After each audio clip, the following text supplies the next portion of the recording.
On est ici au parc de Landbaudière, c'est le cœur de notre événement, la Gobo Trail, qui a lieu chaque année en hiver et en été.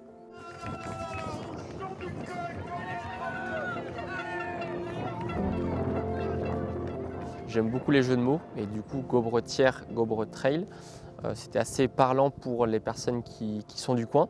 Donc on a lancé ça en septembre 2021. Juste avant que le trail aussi explose en France, je suis revenu en Vendée à la Gobretière au pays de Mortagne parce qu'après avoir fait beaucoup de voyages, notamment à Berlin, Istanbul en train, d'avoir voyagé seul dans le sud du Mexique à vélo pendant 1 mois et demi, ou encore de voyager 7 mois en Amérique du Sud avec ma copine, j'ai découvert des endroits super, des cultures différentes, mais j'avais toujours cette idée de revenir ici parce que je voyais que l'herbe n'était pas plus verte ailleurs. C'est un peu comme la chanson d'Orelsan, après avoir fait le tour du monde, tout ce qu'on veut c'est revenir à la maison.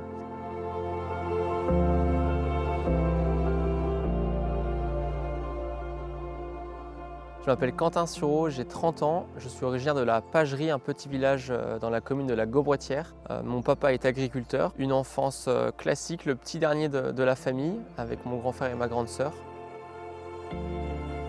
J'ai grandi dans une famille sportive, donc j'ai fait du foot et du tennis pendant 15 ans ici à la Gobretière. Quand j'ai eu 14 ans, ma sœur m'a inscrite à une sélection des ramasseurs de balles à Roland-Garros et j'ai postulé. Et à travers 5000 candidats, j'ai été retenu parmi 300 jeunes âgés entre 12 et 16 ans. Donc j'ai vécu ma première expérience en dehors de la Gobretière à Paris sur un tournoi du Grand Chelem à Roland-Garros.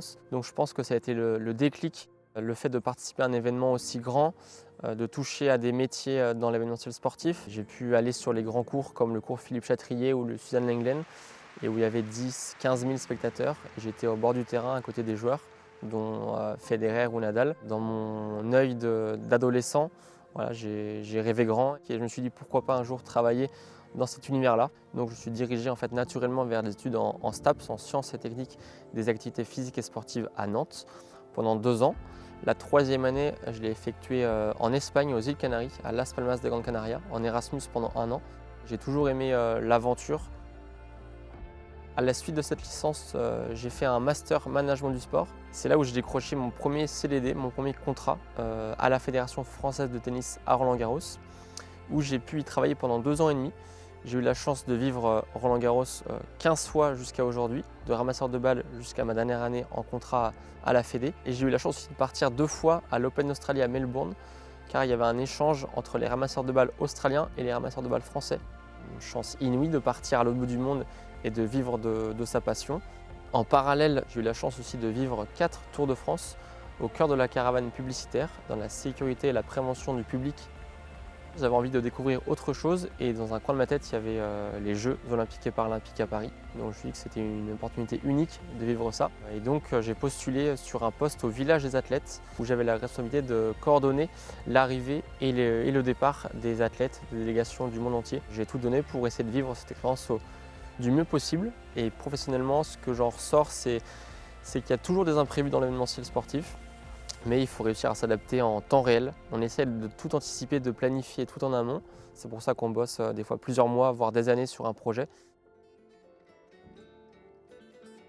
Vivre à Paris, c'était intense et le fait d'avoir participé aux Jeux olympiques et paralympiques de Paris 2024, c'était un aboutissement. Et c'est pourquoi, à la suite de cet événement mondial, avec ma copine Alice, on se sentait plus de créer une famille en Vendée, de revenir aux sources, de revenir près de la famille, des amis et à la campagne, près de l'océan aussi.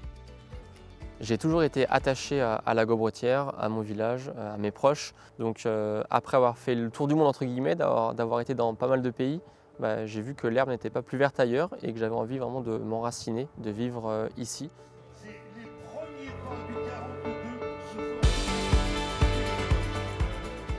J'ai co-créé la Gobo Trail avec Victor Soulard, un copain d'enfance depuis tout petit. On a grandi ensemble à la Gobretière et on s'est toujours suivis à travers les études et le sport. On a même été coloc à Nantes ensemble et on est toujours aussi proches. On avait envie de créer un événement sportif, fédérateur, en lien avec nos valeurs. En septembre 2021, on a rassemblé 450 personnes pour la première édition. Et 5 ans plus tard, il y a quelques mois, on a accueilli 1300 personnes. Donc il y a une belle évolution. On était 2 à la base à avoir eu l'idée. Maintenant, on est 20 dans l'association Gobo Trail, avec des personnes qui ont des compétences différentes. Et on rassemble 150 bénévoles à chaque édition. Donc le bénévolat en Vendée au Pays de Mortagne, il est plutôt facile à trouver, ça c'est une chance. On travaille aussi avec nos familles, avec mon papa, le papa de Victor. Cette année notamment, on a créé pour la première fois un 42 km, donc une distance marathon pour la 5e édition, avec 750 mètres de dénivelé positif, donc ce qui n'est pas rien ici dans le bocage. Tous les ans, on essaie de faire évoluer le parcours dans de nouveaux chemins, de nouveaux champs, de nouvelles propriétés. Ça, c'est un travail qui se fait en amont.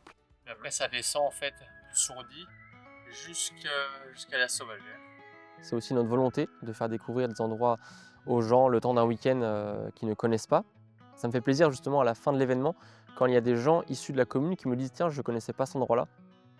Ce qui m'anime dans l'organisation de la Gobro Trail, c'est le fait de rassembler des gens autour d'un événement sportif, entre copains, en famille. Le fait également de mener un projet, d'être vraiment l'acteur entre guillemets principal avec Victor et avec les gens de l'association. Le fait maintenant de déléguer, parce qu'au début on était 2, donc les décisions étaient assez faciles à prendre.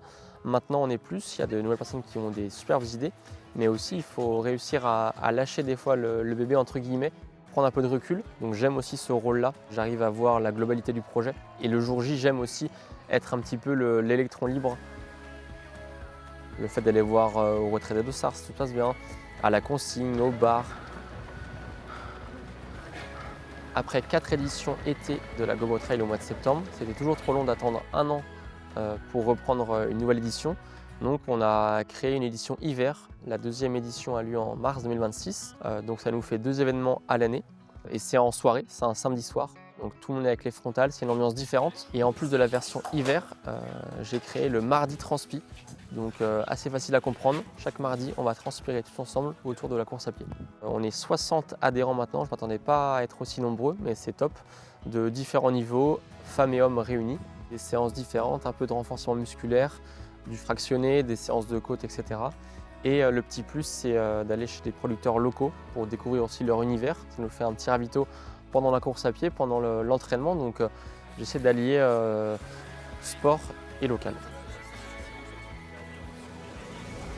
Ma plus grande fierté, je pense, c'est que si un jour je ne m'occupe plus du trail, que l'événement perdure, pourquoi pas un jour prétendre à travailler sur l'organisation du Vendée Globe. Ça, c'est un objectif que j'ai en tête depuis pas mal d'années. On a la chance de vivre dans un département qui a beaucoup d'événements sportifs et culturels. Donc c'est une chance pour moi un jour de bosser sur un événement comme ça. J'aime entreprendre et ici en Vendée c'est assez facile, on est beaucoup soutenus par nos proches, par les amis, par les entreprises. J'ai toujours eu cette fibre entre guillemets d'y aller sans vraiment réfléchir. Mais pourquoi pas un jour créer ma boîte d'événementiel ici dans le coin, vraiment m'implanter ici. Donc on verra ce que l'avenir nous réserve. Mais à 30 ans, j'ai beaucoup d'idées pour la suite.